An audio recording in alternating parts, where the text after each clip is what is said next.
Well.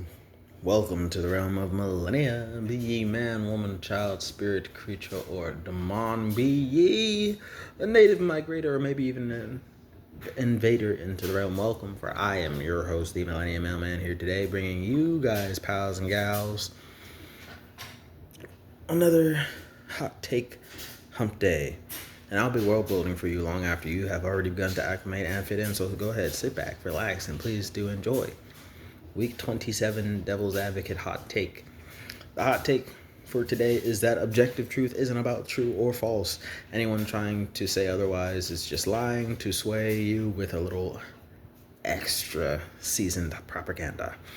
Justice was made for the true and false, especially in regards to crime, right? But objective truth is all about intentions and goals.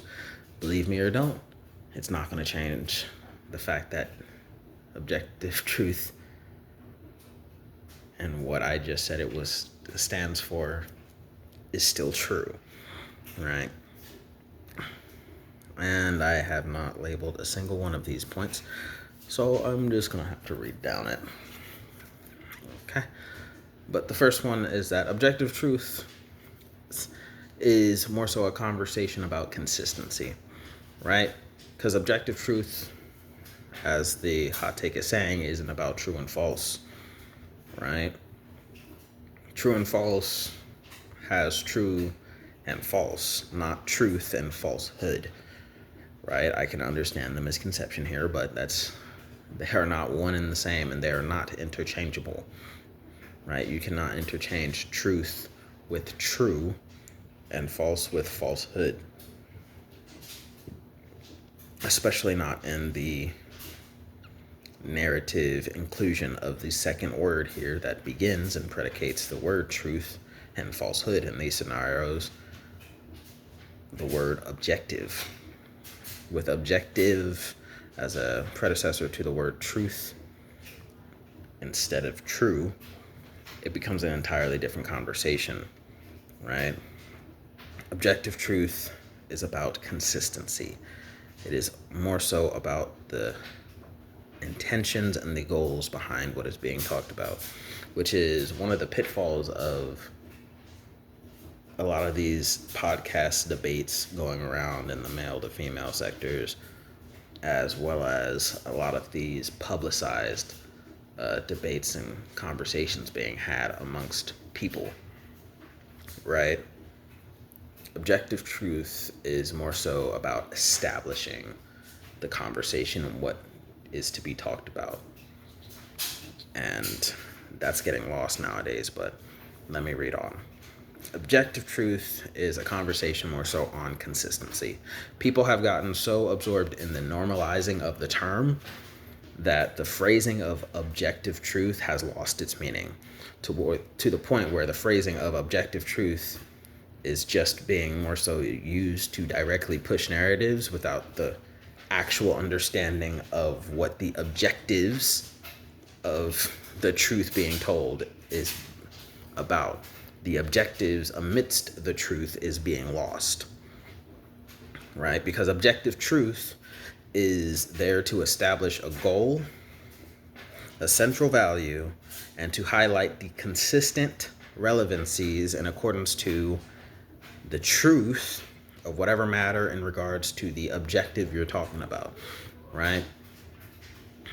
So when you're having a discussion, or you're on a podcast, or you're trying to debate or have a conversation about something, and the objective truth is how you're supposed to start the conversation, right? Let's just say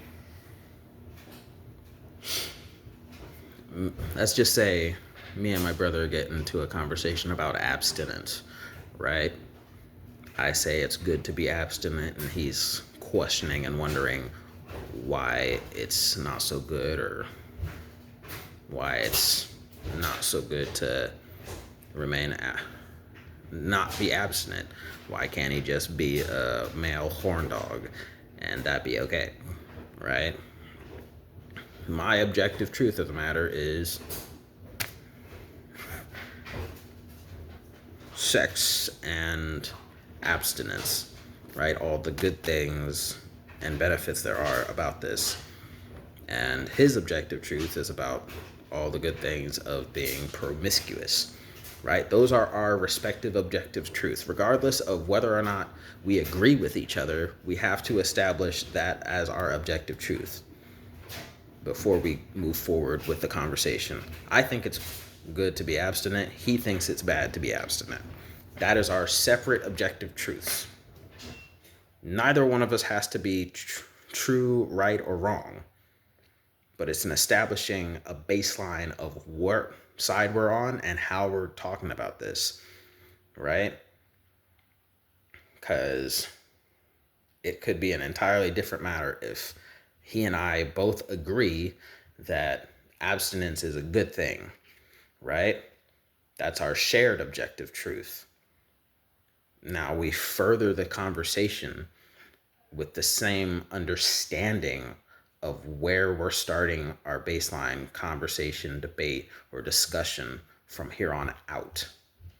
The objective truth is something established in the beginning of a conversation.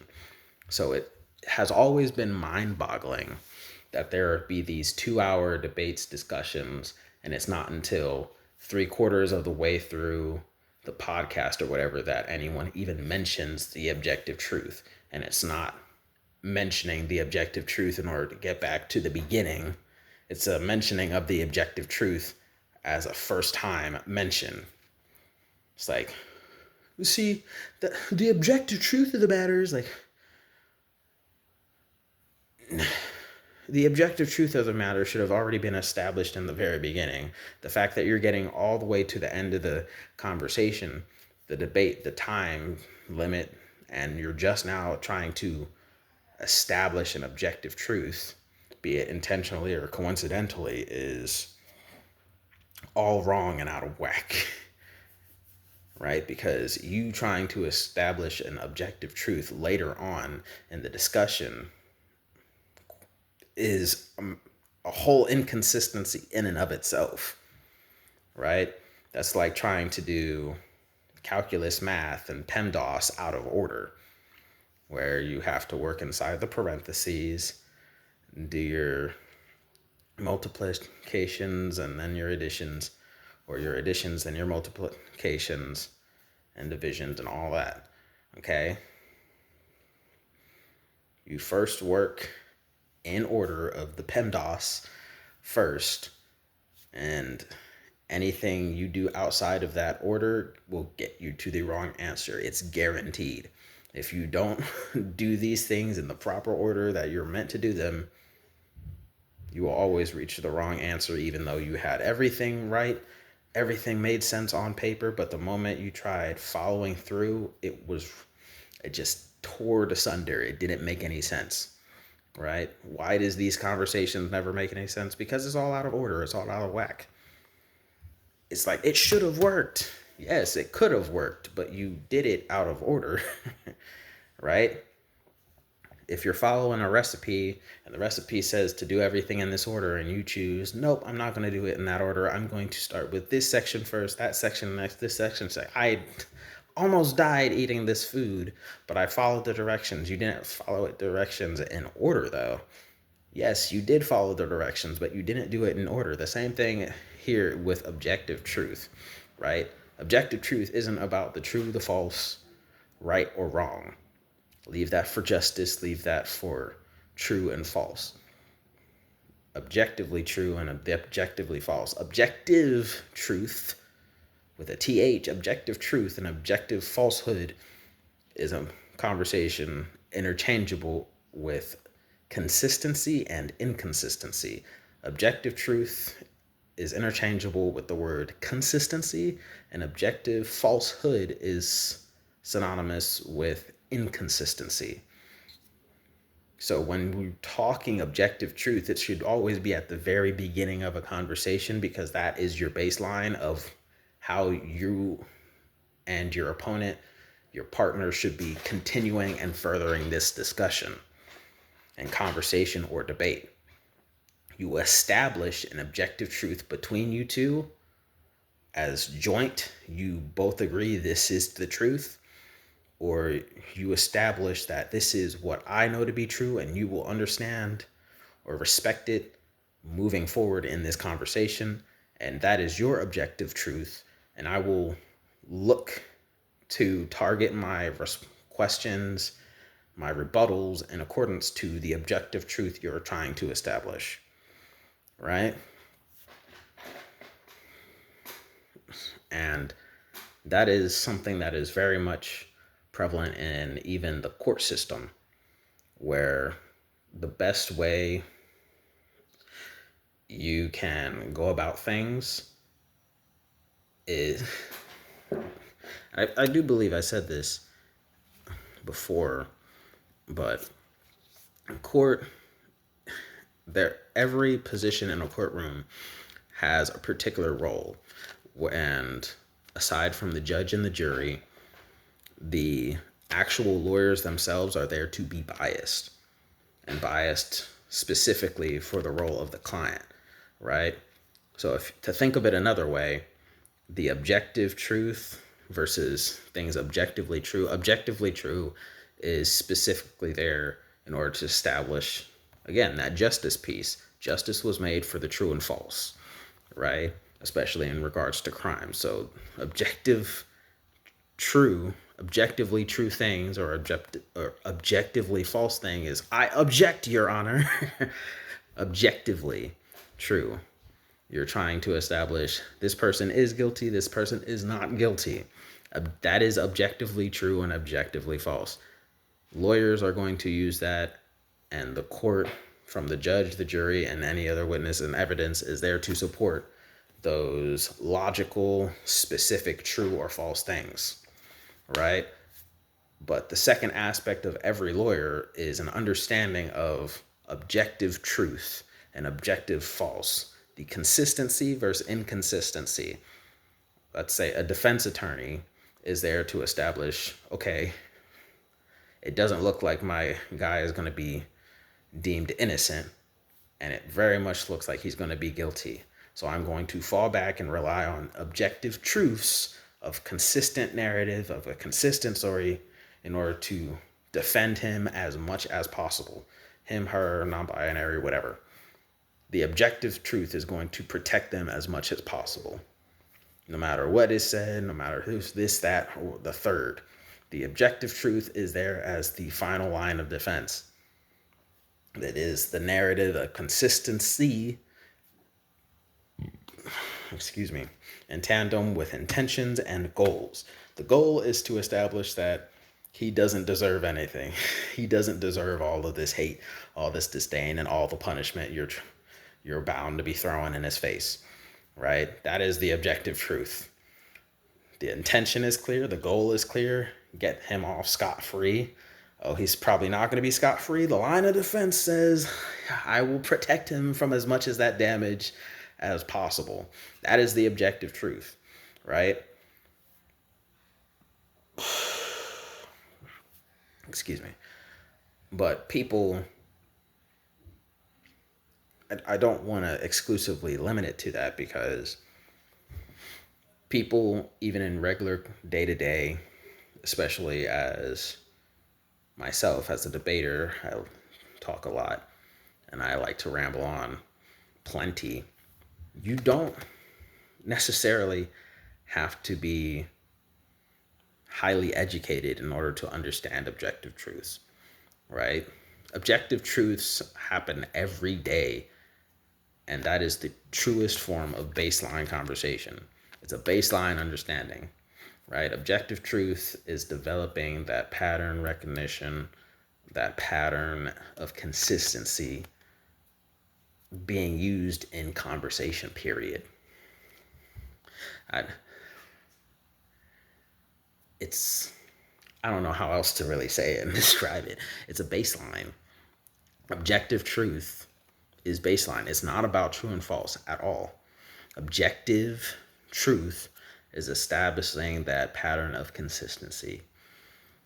But I digress, so I'm going to read the next line. Objective truth is establishing a goal, central value, and there to highlight the relevancies in accordance to the truth of the matter in regards to the objective, right?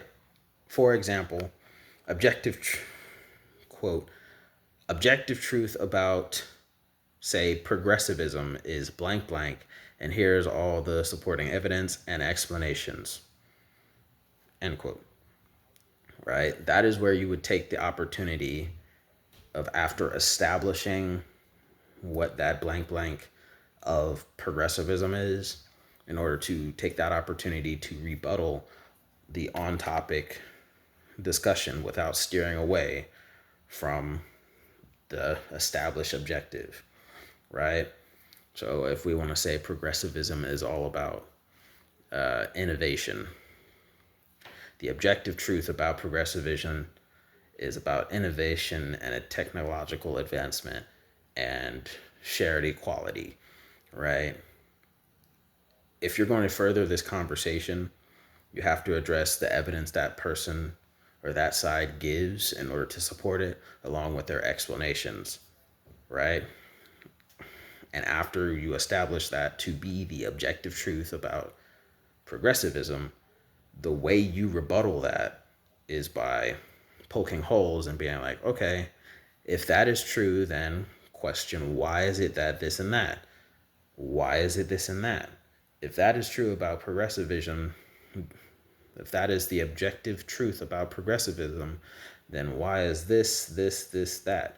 You're supposed to be giving counter evidence and counter explanations that default from that objective truth about progressivism being those blankety blank blank things. That is how you are supposed to further a conversation that has been directly alluded into objective truth, right? My throat is dry. I should have drank something. All right. So when people like Andrew Tate or the Andrew Wilson or other podcast fugazis and this and that, they go about denouncing the feminine side and the feminine takes that mention objective truth instead of objective reality or objectively correct things. That everyone always does, like, you didn't have to say it like that. You didn't do this. No, I agree with their claimed stances of none of that matters, right? How you want to tone police and devolve the conversation like a child, nothing you say matters, right? But I really do adamantly disagree with the fact that was the proper way to go about it. Not because of the tone or anything, but because when you invalidate the conversation of objective truth, which is, I can't even say is, it used to be taught in schools exactly what that is if you were in a higher echelon of education, like AP or IB classes. If you were in a advanced literature arts classroom, they taught you the difference between objective truth back in the day. I can't vocalize and say whether or not they still do that in literature classes, because from the last I heard, they're teaching kids how to attend riots and rallies against ICE in English class for middle school, for middle schoolers. So I don't know what they teach in AP and IB classes no more. But back in my day, we were taught the difference between objective truths in the novels that we were reading versus objective realities and objectively true and objectively false things, right? So there's, right? So I'm here for all of you younger generations or people who were not privileged enough to make it into the advanced classes, that, hey, objective truth isn't about true and false, right? If you're a dude who is like highly logical or something and can't seem to wrap your head around the emotional ties that some women and feminine figures have to trying to explain and express their objective truth in tandem to your objectively true statements, this is what it is, all right? You can win any argument or any kind of debate with just objective truths and not the whole truth and nothing but the truth, right? Because debating perspectives and politics in everyday life from person to person isn't always about the right and wrong all the time. It's not about the true and the false. It's about understanding. The objective truth is about understanding. It's about establishing the baseline understanding of one another, right? Like everyone goes through that emo phase. No one understands me. I hate living. I hate life, right? Where even in that emo phase, everyone wants to feel like they're understood, or feel like they're being heard. Yes, that is all in the category of objective truth. That emo style, gothic idealism is all about the objective truth, trying to be understood, trying to be heard, and trying to get a shared connection, right? And you can win every argument by recognizing and being able to be consistent in your discussion, in your intentions and your goals, and being found to not be an objective falsehood, right? Because when you can establish an objective truth that can't be shaken into an objective falsehood, you are by default the morally superior side in the discussion. You are by default the morally, ethically superior half of the conversation, half of the debate. You are already a privileged leg up over anyone and everyone else you're talking to in this discussion. You are the power, you are the strong arm and the power side of every conversation and debate, because your objective truth hasn't been proven wrong, right?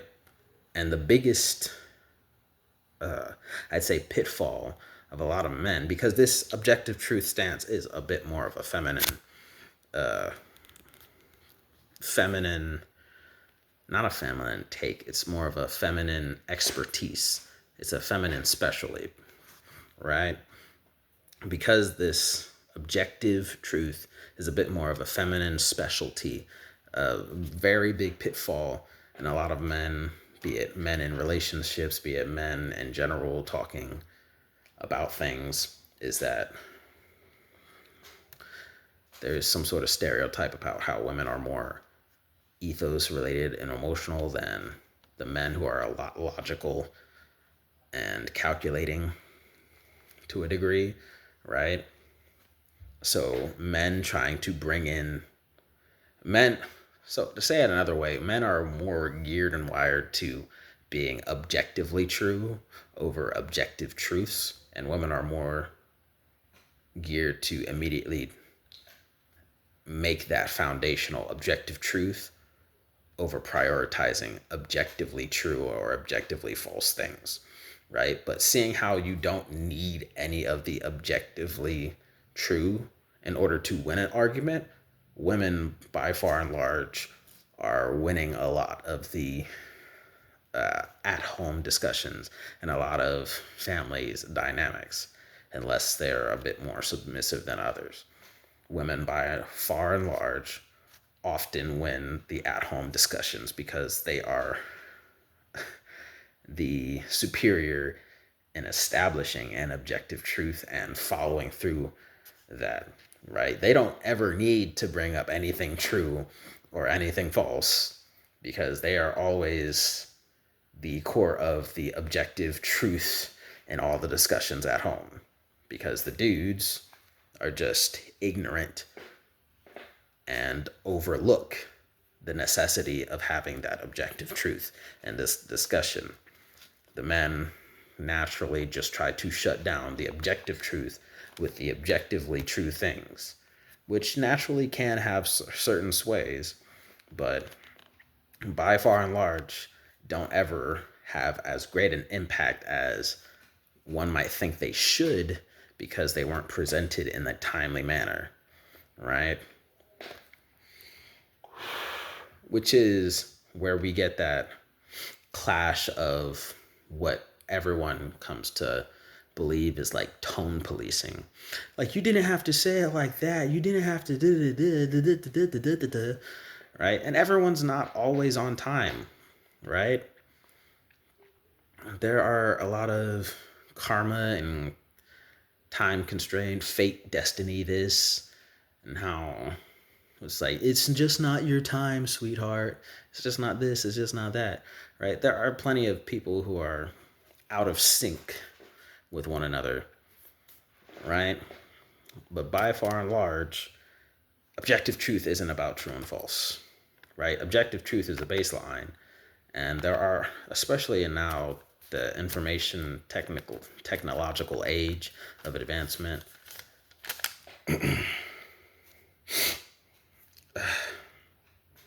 people are always in a rush. Hashtag the ADHD and the diagnosis crates for being on the spectrum, right? Not everyone is patient enough to try it and always start with objective truth, right? Especially if you're a doer and you're task oriented and you're trying to be successful and ambitious. There's a difference between a lot of people who are hustling and trying to make progress versus those who are trying to slow down and be calm and be slow. It's more of a methodical thing to relax, slow down, and talk about objective truths when you have those who are a bit psyched and amped up trying to get to the objectively true things so that they can move on to the next thing, right? These younger generations are always all out here trying to get to the next thing because everything is just so slowly trying to advance, right? So it has a topsy-turvy relationship with the things that are objectively true versus objective truths. All right? You can win any argument and debate with just objective truths. So women, there has been that long trend of being the winners of all the at-home conversations and debate because they're just always objective truth goers. Vice everyone else and all the men especially are always trying to be and trying to acknowledge objectively true things without actually falling in line with the understanding of the consistencies and the establishing of a baseline to the conversation being had, right? Which is rather unfortunate because how many times have you tried to like preempt someone and realized you're talking about two entirely different things? That's why women always win a lot of these arguments, be it in home conversations, relationship or at work conversations or HR or this and that and the third, or even especially in courtrooms. Women tend to win regardless of them being correct because the women in their debates and in their arguments and their discussions and their emotional frailty or women empowerment, women always establish a baseline of objective truth. My truth, which you can see here in my big old portfolio, is true and consistent in this way, this way, this way. And anything and everything he has to say doesn't change the objective truth right here and actually supports this little scrapbook Pinterest portfolio of all that I said. Nothing he said has denied this, so you know there is no falsehoods and inconsistencies here. There is no problems here, but you know who does have problems?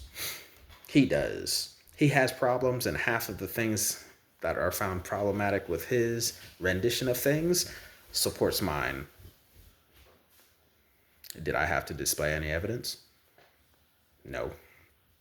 Did I have to further entail and ingratiate and convince you of anything? No. All I did through the objective truth was establish a baseline of intention, goal, and consistency. Something the male side didn't. So guess what? I win. I win. I win every time. Didn't need no evidence. Didn't need a big smart brain or nothing. I just covered all the bases: intention, goal, and consistency. And I win. Right? You don't need a lot in order to win every debate, every argument, and every discussion. Are you trying to be quiet? Just do your thing. I'm trying to be quiet. Do your thing. I don't care. You taking long is like someone opened a bag of chips in the middle of the classroom during quiet section. Just do it. You doing your thing is going to get you in and out faster.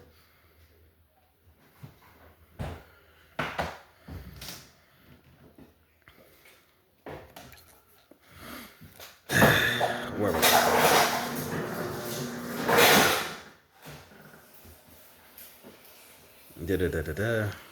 I'll read this one first here.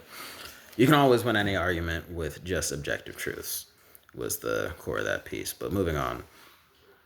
All right, debating perspectives in politics isn't always necessary like it is in a courtroom. Although you can always make the correlation there, it's not always going to be the same. So you don't always need an amalgamation, a million documents of evidence, and so on and so forth. Because when you're having a conversation and when you're talking to each other, not talking at each other,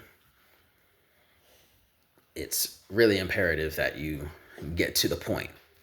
You establish your baseline, and then you talk about your objectively true this, your evidence that. After you establish your objective truths, right? Objective, because it's when you're in a debate. Bummer. Excuse you.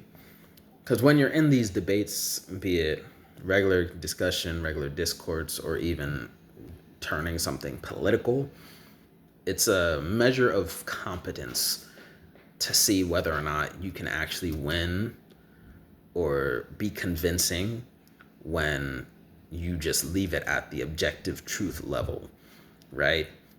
Because again, you don't need a whole bunch of things. You can win every argument just from that objective truth level, right?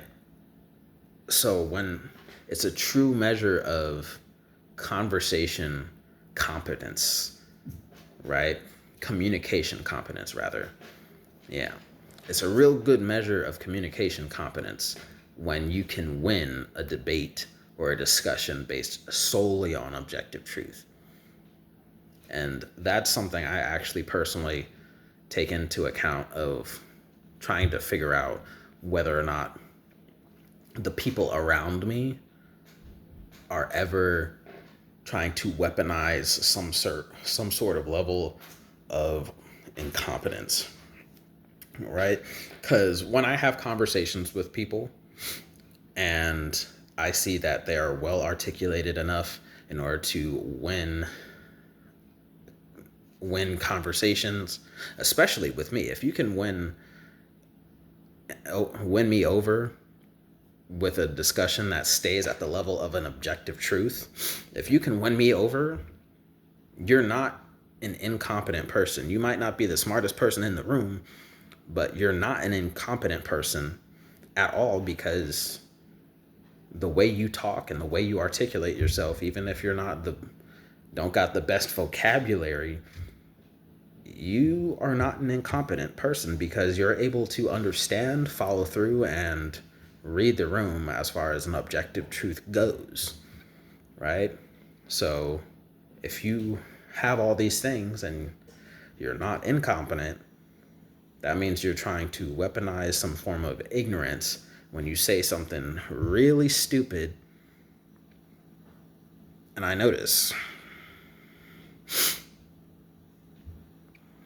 like you can articulate yourself well and good enough in order to do or get this, that, and that, and the third. But you mean to tell me you can't figure out how to ask for help or convince them to throw the trash out or figure out how to turn the TV off or mop the floor? You want me to believe that you're incompetent enough to not understand that you can't let an electrical socket get wet? It's a level of weaponized incompetence. You're not that dumb. It's like, I could be in denial, but there's no way. Right? If you actually are that dumb, I'd be in denial, but I'm not in denial because I just know you're not that stupid. You're weaponizing a certain level of incompetence that you don't have, right? Because weaponized incompetence is when you're not stupid and you're not incompetent, you're just pretending to be, right?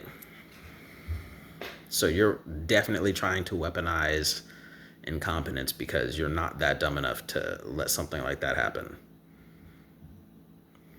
And that's something I do all the time. I do it passively. I don't do it like actively every day, all day when I'm talking to people. I just passively do it because I've had so much time and experience doing it in debates and stuff that it just comes passively. Like,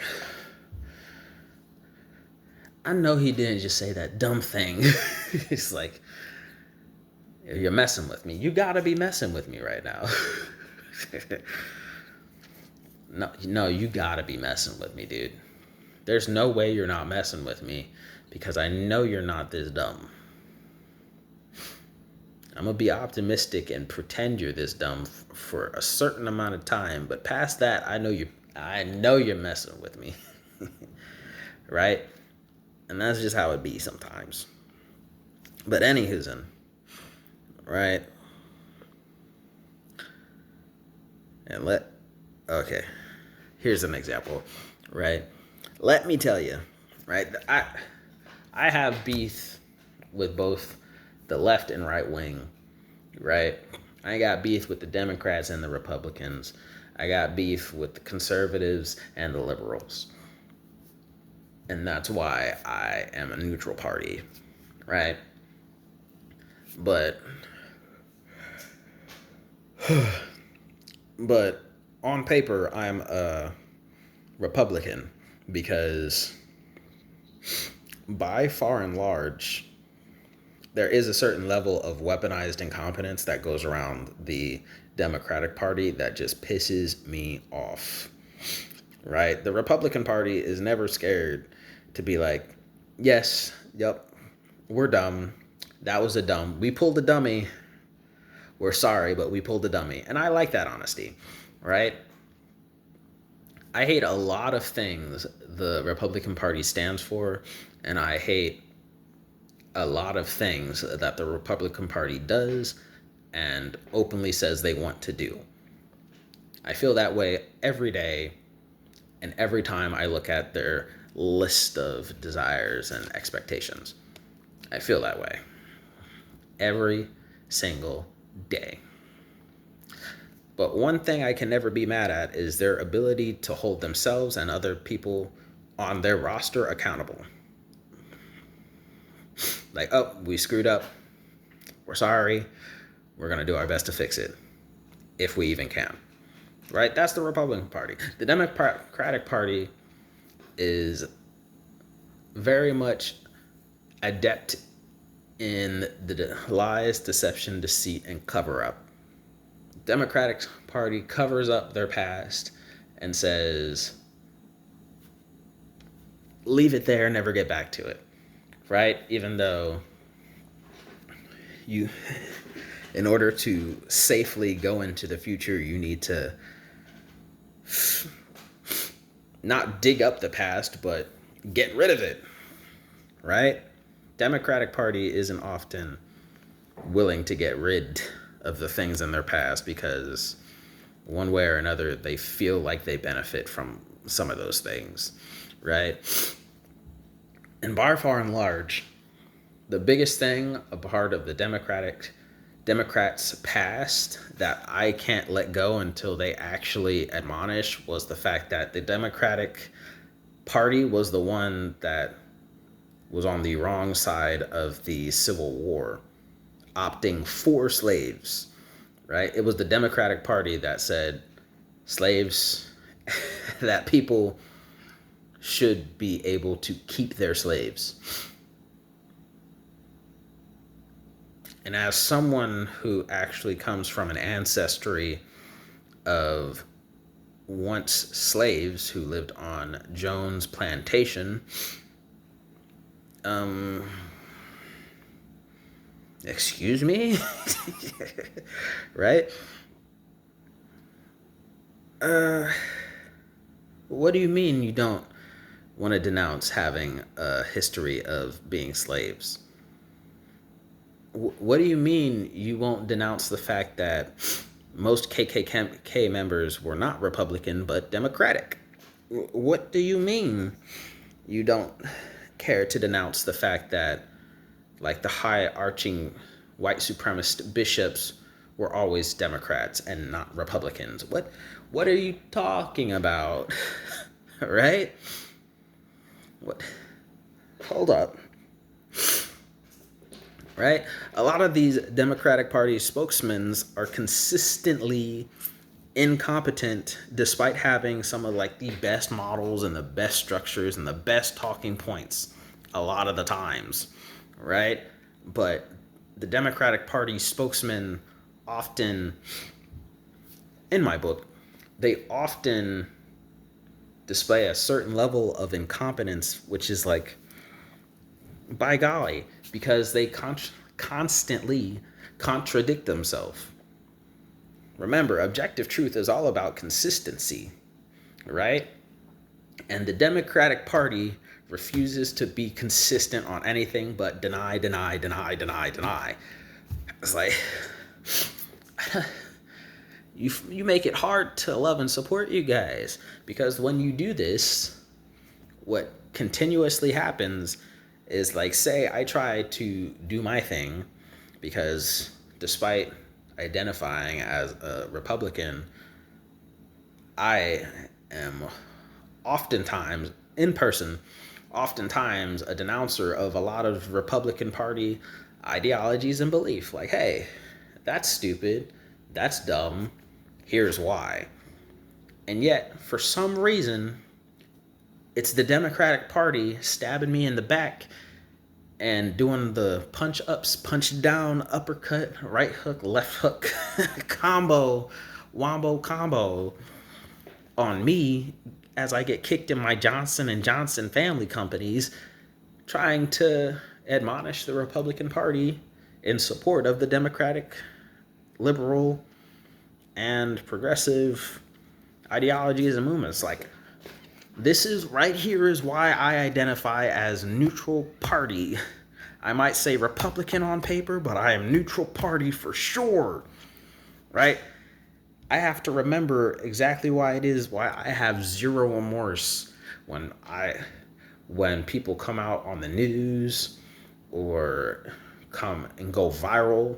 It's like, for incidents like that, I was surrounded by people and no one did nothing. Everyone pretended to be some bipartisan bystander refusing to come help me, even though I was getting beaten and mugged and robbed and raped in public. Well, I mean, if the Captain Save-A-Hos like myself, the White Knights, weren't getting punished worse than the criminal doing that thing more often than not, that wouldn't be an issue. But seeing how the last time I cared to be someone's hero, I ended up getting handcuffed and questioned for over an hour and actually sued. It didn't go anywhere, don't worry. Because from my angle, it looked like this woman was being harassed and abused in public. I was taught to be a good person and help out when I saw a problem. I went over there and did it. Tell me why I'm getting sued for public indecency, for aggression, emotional and physical distress and abuse. How am I getting punished when he was putting hands on her? Right? How does that make sense? Oh, that was just their thing. That was their kink. That's their fetish, to be beaten and abused in public and stuff. Yet I'm the one for public indecency and assault? Yes, because you put your hand on their shoulder and put your hand on their chest trying to separate them when they're a loving couple. Yes, he was putting hands on her and leaving bruises. Yes, there was abuse happening, domestic, in their relationship. But it's their fetish, it's their kink, right? And you were intruding upon their personal liberties. But they're in public. I thought they were in danger. It doesn't matter. It doesn't matter. Thankfully, it didn't go anywhere. But they actually tried it. They actually tried it. And that's why I stand my ground. I'm neutral party. Oh, it looks like someone's in harm's way. Should I do anything? Should I not? Oh, they're kissing and making up. Good thing I didn't do anything. Oh, it looks like that person is in harm's way. Should I do something? Oh, nope, they got it. They just got decked across the face, laid the funk out. World star. Look straight and keep walking. Oh, there's trouble over there. I wonder if I should go help. Should I go and help? Oh, that's the sound of gunshots. Good thing I'm still walking. That person's in danger. They're crying out for help. Could be a trap. Might not be a trap. It was a Ponzi scheme. Good thing I did nothing. Right? If people... it's things like that that remind me, like, hey, if people who didn't try to help and be good weren't getting punished more than the heinous criminals in these scenarios,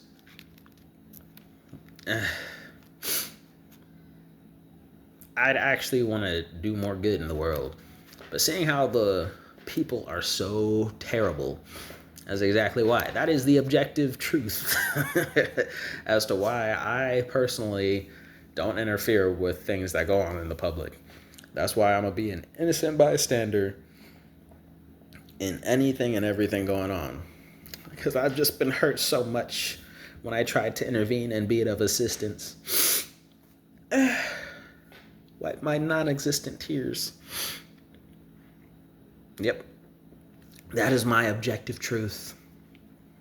I can't be hurt if I don't get involved. Right? So, but hey, that's just me, your Millennium Mailman. That has been your week 27 Devil's Advocate hot take. And all that has been there to associate with the conversation. If you did enjoy, what I had to say and how I said it. Leave a like down on the video. Comment down in the comment section down below any questions, comments, concerns, or further talking points for this conversation that you might want to hear and get better details on. And by all means, share the video for more exposure. Subscribe if you feel like, or dislike the video if you don't. Don't hurt my feelings anyway. But hey, peace, love, happiness, and all the good things to you.